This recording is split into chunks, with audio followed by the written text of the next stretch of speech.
मुग्धा और उसकी सास के बीच पूरा समय सास के किसी ना किसी काम को लेकर मतभेद चलते ही रहते हैं।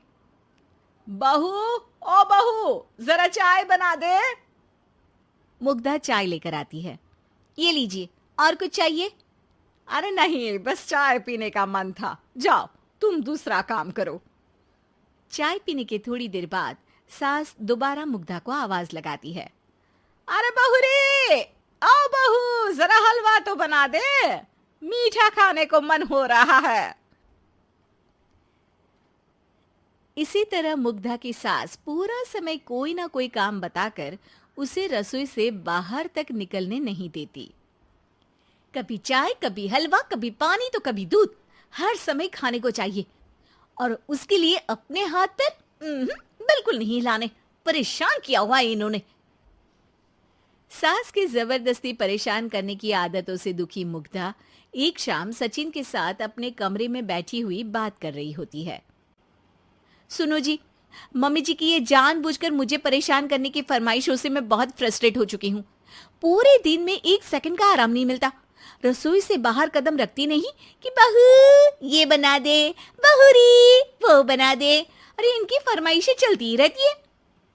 अरे मुग्धा, माँ खाने की शौकीन है, पर उम्र हो चली है, खुद खाना नहीं बना सकती, इसलिए तुमसे बोलती है। अरे तो शौक भी उम्र देख कर रखने चाहिए ना। समझ में नहीं आता, हर समय फेविकॉल का जोड़ लगाए सोफे से चिपकी बैठी रहती है। इतना सब डाइजेस्ट कैसे हो जाता है उन्हें? अरे तुम मेरी माँ से इतनी नफरत कैसे कर सकती हो? मैं उनसे नफरत नहीं करती जी, बस परेशान हूँ।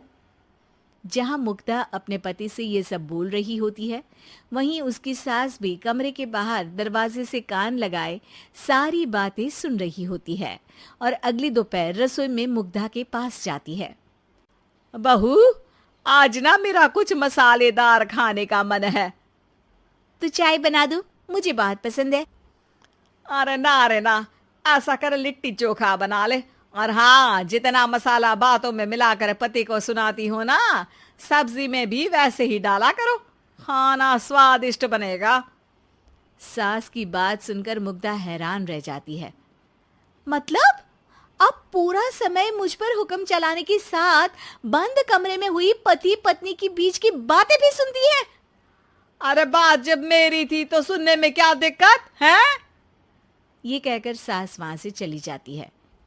अरे अब तो हद पार हो गई। इस तरह से तो ये मेरा जीना मुश्किल कर देंगी। मुग्धा सास की हरकतों से परेशान उसका हल सोचने लगती है और इसी तरह कुछ दिन बीत जाते हैं, जिसमें सास का जन्मदिन आता है। मुग्धा बहुत खुशी के साथ अपनी सास को एंड्रॉयड मोबाइल गिफ्ट करती है। मम्मी, आपको सबसे बात करने के लिए बहुत दिक्कत होती है ना? कभी सचिन तो कभी मुझे बोलना पड़ता है, पर इस मोबाइल से आपको कोई दिक्कत नहीं होगी। एक जगह बैठे बैठे बहुत कुछ कर सकती हैं अब आप। मोबाइल देख सासू माँ खुश हो जाती है, पर उसे इस्तेमाल करना तो आता नहीं, इसलिए साइड में रख देती है। जिसे देख मुग्धा घर का सारा काम छोड़ मोबाइल सेट कर सास को इस्तेमाल करना सिखाने लगती है, जिसके बाद अब सास पूरा समय मोबाइल में ही लगी रहती है। हाय, जब से मम्मी को मोबाइल मिला है मेरी लाइफ में कितनी शांति आई है। अच्छा है, इसी तरह बिजी रहे तो मैं भी सुकून की जिंदगी जी पाऊंगी। अब मुग्धा जब मन करे काम करना, जैसा चाहे वैसा खाना बनाकर खाना, पूरा समय रिलैक्स और खुश रहने लगती है। क्या बात है, आजकल तुम बहुत चहक रही हो। अरे मम्मी जी से छुटकारा जो मिला है, अब ना फरमाइशें ना छुप छुप कर बातें सुनना। अच्छा, तो मोबाइल गिफ्ट करने की ये स्कीम थी। इसी तरह दिन बीतते हैं और अब मोबाइल पर लगी सास फरमाइशों की जगह सवालों के लिए बहू को आवाजें लगाना शुरू कर देती है। अरे बहू, सुन तो, देख जरा किसी का फोन क्यों नहीं मिल रहा? रिचार्ज खत्म हो गया है, पर अभी 4 दिन पहले ही तो मैंने किया था। इतनी जल्दी कैसे खत्म हो गया?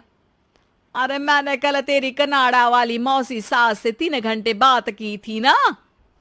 क्या? इतना महंगा तो मोबाइल भी नहीं आया जितना महंगा इसका रिचार्ज पड़ रहा है। इसके बाद तो जैसे मुग्धा के दिन के 24 घंटे में से 20 घंटे सास के पास उनके मोबाइल रिलेटेड प्रॉब्लम सॉल्व करने की ड्यूटी ही बन जाती है। अरे मुग्धा, ये मोबाइल में अचानक तेरी मौसी सास की शक्ल क्यों दिखने लगी? और ये तो हिल भी रही है। मम्मी, ये गूगल डुओ का वीडियो कॉल है। इसमें आप बात करने के साथ एक दूसरे की शक्ल भी देख सकती हो। अच्छा, ये तूने मुझे पहले क्यों नहीं बताया? अब बताने के लिए पहले नहीं बताया। इसी बीच सचिन भी वहां आ जाता है और सास अपनी वीडियो कॉल में बिजी हो जाती है। क्यों, सास बहू में क्या गपशप चल रही है? इसे गपशप नहीं, दिमाग का दही होना बोलते हैं। पर तुम तो मम्मी को मोबाइल देकर बहुत खुश थी, फिर क्या हुआ?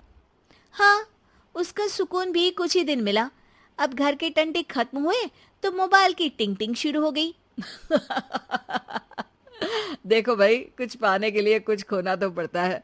आखिर तुमने मोबाइल अपने फायदे के लिए ही तो दिया है, तो फिर सवालों के जवाब भी देने पड़ेंगे, क्योंकि जब तक उनके हाथ में ये फुंथरू रहेगा, तुम्हारी लाइफ में प्राइवेसी और सुकून रहेंगे।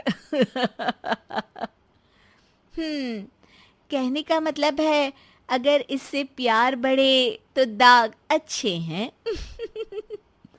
अरे मुझे पहले दिन से ही पता है मोबाइल किस मकसद से दिया गया है। भूलो मत, इससे पहले मैं बातें ही सुनती थी। सास की ये बात सुनकर मुग्धा शॉक में और सचिन हंसता रह जाता है।